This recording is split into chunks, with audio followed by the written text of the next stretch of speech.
Of vaporisation.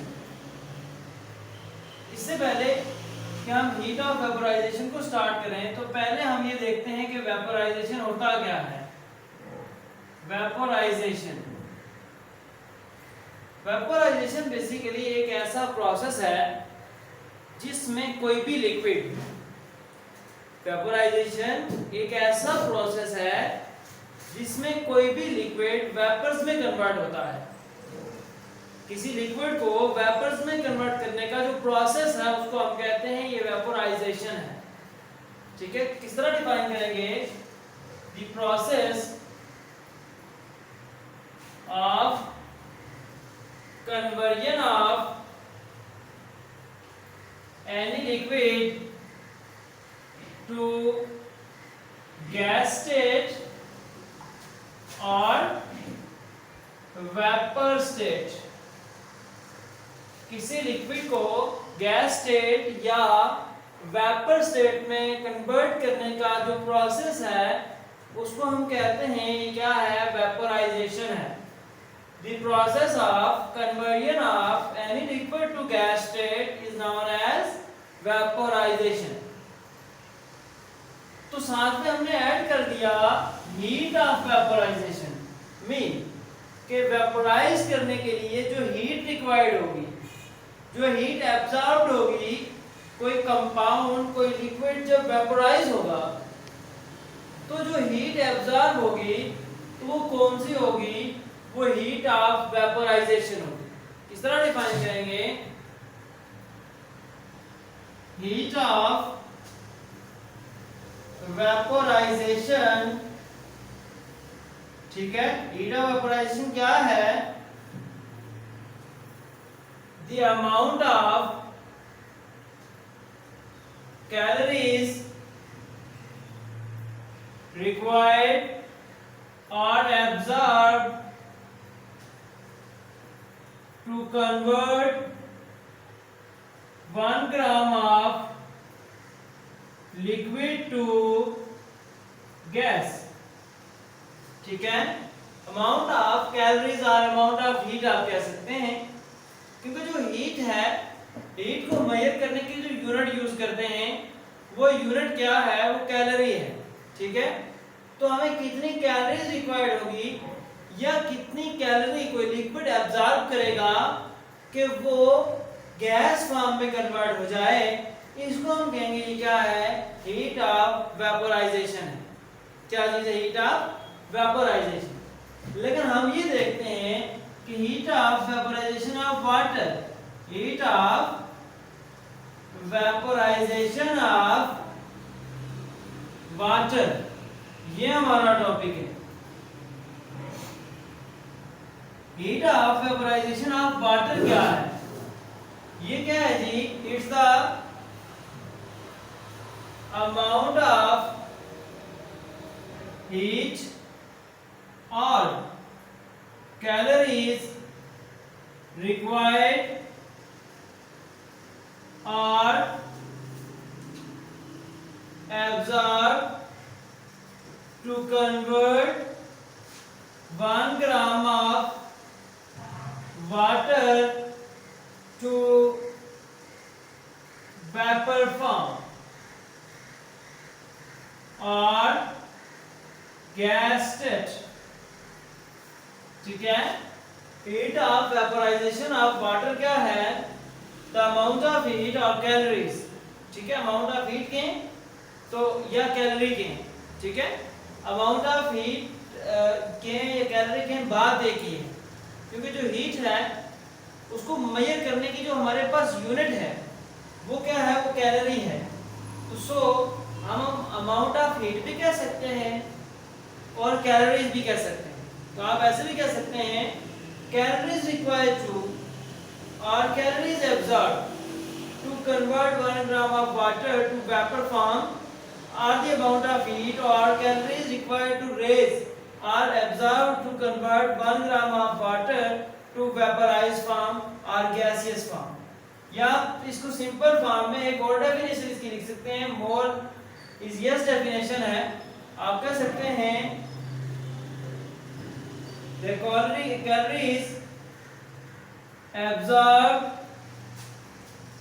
पर ग्राम वेपोराइज्ड water. 1 ग्राम जो आपका वेपोराइज्ड वाटर होता है, वेपोराइज्ड वाटर का क्या मतलब होगा, वो वाटर जो लिक्विड स्टेट से गैस स्टेट के अंदर कन्वर्ट हो गया है, वेपोराइज्ड वाटर। 1 ग्राम वेपोराइज्ड वाटर जो हीट एब्जॉर्ब करेगा, जो कैलोरीज एब्जॉर्ब करेगा, वो क्या है, heat of vaporisation of water. क्या चीज है, heat of vaporisation of water. तो बच्चों हमने बड़ी इजी जो है ना वो डेफिनेशन स्टार्ट की। पूरा टॉपिक हमारा heat of vaporisation of basically water है, ये हमारा कंप्लीट टॉपिक है, ठीक है जी। तो हमने इसमें से छोटे पीस करके इसकी डेफिनेशन करते गए और लास्ट में कंप्लीट इस टॉपिक की डेफिनेशन की। पहले देखें कि वेपोराइजेशन क्या होती है। हमने कहा वेपोराइजेशन एक ऐसा प्रोसेस है जिसमें हम किसी लिक्विड को गैस फॉर्म में कन्वर्ट करते हैं। The process of conversion of any liquid to gas state और vaporised state, vapour state is known as vaporisation. अब वेपोराइजेशन के लिए हीट रिक्वायर्ड होती है, तो हम कहते हैं हीट ऑफ वेपोराइजेशन। इसको कैसे डिफाइन करेंगे, हम कहते हैं the amount of calories required are absorbed to convert 1 gram of liquid to gas. Further फिर हमने पूरी बात की, हमने कहा heat of vaporisation of water, तो इसको हमने कैसे डिफाइन किया, हमने कहा द अमाउंट ऑफ हीट और calories required are absorbed to convert 1 gram of water to vaporized form or gas state। जो हमारे पास 1 ग्राम ऑफ वाटर होगा, उसका जब हम वेपोराइज्ड स्टेट के अंदर कन्वर्ट करेंगे, जो अमाउंट ऑफ हीट को रिक्वायर्ड करेगा या अमाउंट ऑफ हीट को एब्जॉर्ब करेगा, उसको हम कहते हैं क्या है, heat of vaporisation of water है। इसी तरह से इसको हमने शॉर्ट फॉर्म में डिफाइन किया। हमने कहा था कैलोरीज एब्जॉर्ब्ड पर ग्राम वेपोराइज्ड वाटर। जो हमारे पास वेपोराइज्ड वाटर है, उसने जो कैलोरीज एब्जॉर्ब की हुई हैं, वो क्या है, बेसिकली वो heat of vaporisation of water है। तो याद रखना, जो वाटर की हीट ऑफ वेपोराइजेशन है, ठीक है, ये हमारे पास बॉडी के अंदर इसकी बहुत ज्यादा इंपॉर्टेंस है। ये जो एक प्रोसेस है, ये जो फिनोमिना है, इसकी बॉडी के अंदर बहुत ज्यादा इंपॉर्टेंस है। एक तो वाटर बहुत ज्यादा हीट एब्जॉर्ब करता है, उसके बाद ये वेपोराइज करता है। मीन लेट्स से हम कहते हैं जी हमारे पास 10 ग्राम जो ना क्या है, H2O है, वाटर है। हमने क्या करना है, इसको कन्वर्ट करना है किसके अंदर, 10 ग्राम H2O इन गैस फॉर्म, ये लिक्विड फॉर्म में। हम यहाँ पे क्या देंगे, इसको हीट देंगे। क्या देंगे, हीट। पहले तो इस 10 ग्राम ऑफ वाटर का टेम्परेचर हम लेके जाएंगे 100 सेंटीग्रेड के ऊपर। जब 100 सेंटीग्रेड के ऊपर इसका टेम्परेचर पहुंचेगा, तो फिर ये गैस जो है लिक्विड से गैस फॉर्म के अंदर कन्वर्ट होना शुरू होगा। जब 1 ग्राम इसका कन्वर्ट होगा, तो ये हीट जो एब्जॉर्ब करेगा वो होगी 574 किलो कैलोरी, ठीक है, ये हीट होगी। 1 ग्राम के लिए कितनी होगी, 574 किलो कैलोरी, ठीक है, हीट जो है ये एब्जॉर्ब होगी। तो 1 ग्राम ऑफ वाटर जो है वो लिक्विड फॉर्म से कन्वर्ट हो जाएगा किसके अंदर, गैस फॉर्म के अंदर। तो 574 किलो कैलोरी जो है वो हीट एब्जॉर्ब करेगा, तब ये कन्वर्ट होगा, ठीक है। तो वाटर की जो हीट ऑफ वेपोराइजेशन है वो कितनी है, 574 किलो कैलोरी, ठीक है जी, याद रखिए बात। अब जरा अगर हम देखें heat of vaporisation of water जो है, इसकी इंपॉर्टेंस क्या है। इसकी इंपॉर्टेंस है बॉडी के अंदर, तो वो इंपॉर्टेंस क्या है इसकी, इसको हम देखते हैं। सबसे पहली बात, ये काज करता है क्या चीज, कूलिंग इफेक्ट काज करता है। क्या काज करता है ये, कूलिंग इफेक्ट्स काज करता है, ठीक है।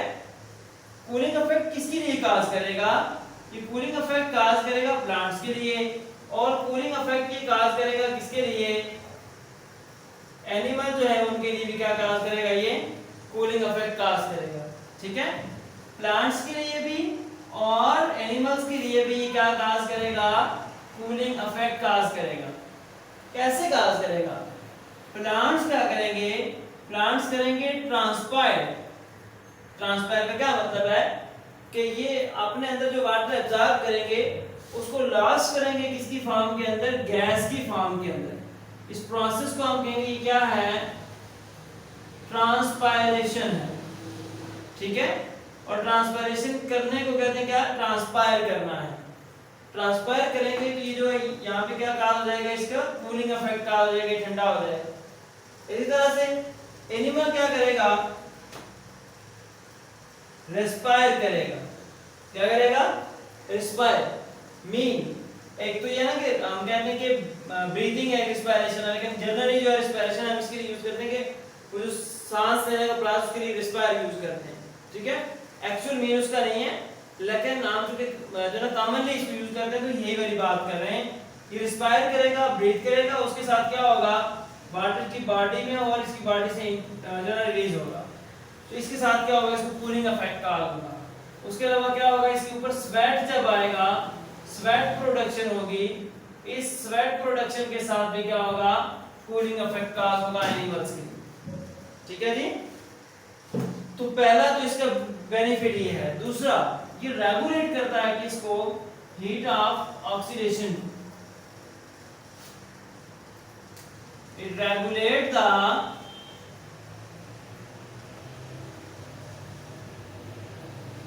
Heat of oxidation. होगा क्या, जो एनिमल है, एनिमल लेते हैं क्या चीज, फूड लेते हैं। क्या लेंगे, फूड। लेट से हम कहते हैं जी कोई एनिमल है वो फूड ले रहा है, किसकी फॉर्म में, वो ले रहा है, एक रोटी ले रहा है, ठीक है। एक रोटी है ये लेता है, तो ये फूड है। अब रोटी है क्या, बेसिकली ये है स्टार्च। क्या चीज है, स्टार्च है। इसकी होगी हाइड्रोलाइसिस, मतलब वाटर के साथ इसकी ब्रेकडाउन होगी, कन्वर्ट होगा किसके अंदर, ग्लूकोज में। ग्लूकोज के अंदर यू नो के एक बॉन्ड होती है CH बॉन्ड। होगा क्या, ये CH बॉन्ड ब्रेक होगी, ठीक है। ये बॉन्ड ब्रेक होगी, यहां से क्या रिलीज होगी, एनर्जी रिलीज होगी, ठीक है। एनर्जी के साथ साथ यहां पे प्रोड्यूस होगी क्या चीज, हीट प्रोड्यूस होगी। ये जो एनर्जी है इसको बॉडी यूज करेगी, उसकी किसके लिए यूज करेगी, फॉर एक्टिविटीज, एक्टिविटीज के लिए यूज करेगी। जो हीट प्रोड्यूस होगी, ये हीट जो है हीट ऑफ वेपोराइजेशन के तौर पे एक्ट करेगी और बॉडी का जो टेंपरेचर है उसको रेज नहीं होने देगी। अदरवाइज इतनी हीट अगर प्रोड्यूस करे तो एनिमल कम लगे और जो है हीटर ज्यादा लगे, ठीक है। तो इतनी ज्यादा उसके अंदर हीट प्रोड्यूस हो तो वो बहुत ज्यादा जो वाटर है, सो उसके अंदर जो वाटर होता है वो हीट को एब्जॉर्ब कर लेता है, तो वो हीट जो है वो नजर नहीं आ रही, ठीक है। और ये जो CH बॉन्ड की ब्रेकडाउन है इसको हम कहते हैं, ये क्या होती है, ऑक्सीडेशन होती है। तो ऑक्सीडेशन के रिजल्ट में एनर्जी रिलीज होती है और हीट प्रोड्यूस होती है। जो एनर्जी रिलीज होगी इसको यूज करेगी बॉडी, जो हीट जो वो प्रोड्यूस होगी वो क्या करेगी, वाटर जो है किस फॉर्म के अंदर, लिक्विड फॉर्म में, इसको कन्वर्ट करेगी किसके अंदर, गैस फॉर्म के अंदर, यहाँ पे यूटिलाइज हो जाएगी जी। यहां तक कोई मसला हो तो पूछ सकते हैं आप। आयनाइजेशन ऑफ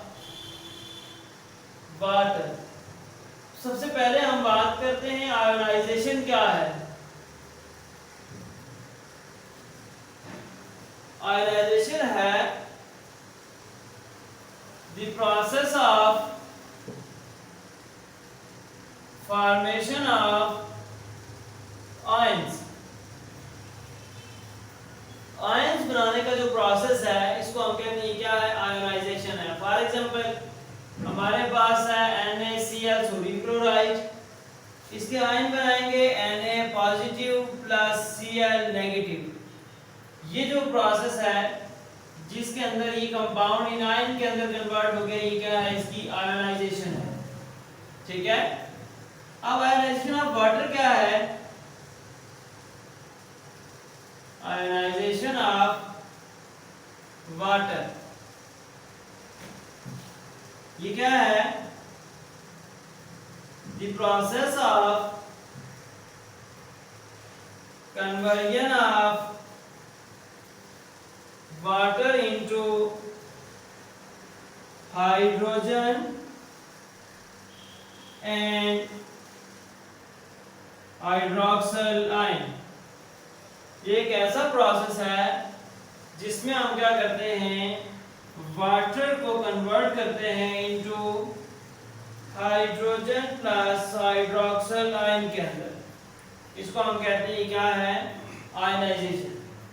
याद रखना कि वाटर जो है वो बहुत ज्यादा आयनाइजिंग कंपाउंड नहीं है, वाटर की बहुत ज्यादा आयनाइजेशन नहीं होती। अगर हम 550 मिलियन मॉलिक्यूल लें वाटर के, तो उनमें से जस्ट जो है वो वन क्या करेगा, आयनाइज होगा। तो ये बहुत ज्यादा आयनाइज कंपाउंड नहीं है।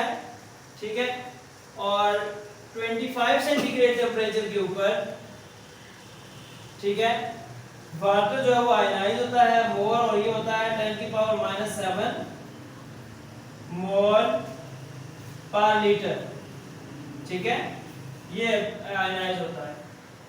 अब आयनाइज तो ये हो गया, ये सारी बात हमने पढ़ ली, ये इसकी प्रॉपर्टी है, इसकी इंपॉर्टेंस क्या है। ये जो H पॉजिटिव आयन है और हाइड्रोक्सिल आयन है, H पॉजिटिव आयन और OH नेगेटिव आयन, ये जो आयन्स हैं ये बॉडी के अंदर, क्योंकि रिवर्सिबल रिएक्शन होता है, ये मीन के H2O को आप स्प्लिट करें into H positive plus OH negative at 25 centigrade, तो ये रिवर्सिबल है। ठीक है, तो बॉडी के अंदर जब बेस कम हो जाएगी ये प्रोड्यूस होगा, तो बेस इंक्रीज हो जाएगी, एसिड कम हो जाएंगे ये प्रोड्यूस होगा, एसिड प्रोड्यूस हो जाएंगे।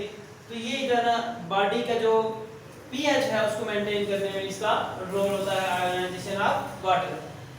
जी, यहां तक कोई बात पूछनी है तो आप, प्रोटेक्शन,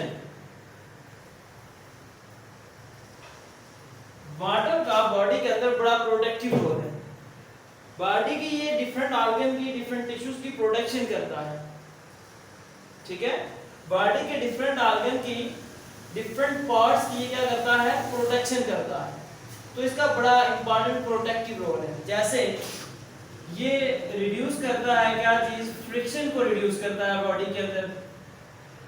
फ्रिक्शन क्या होती है, रगड़, उसको ये रिड्यूस करता है।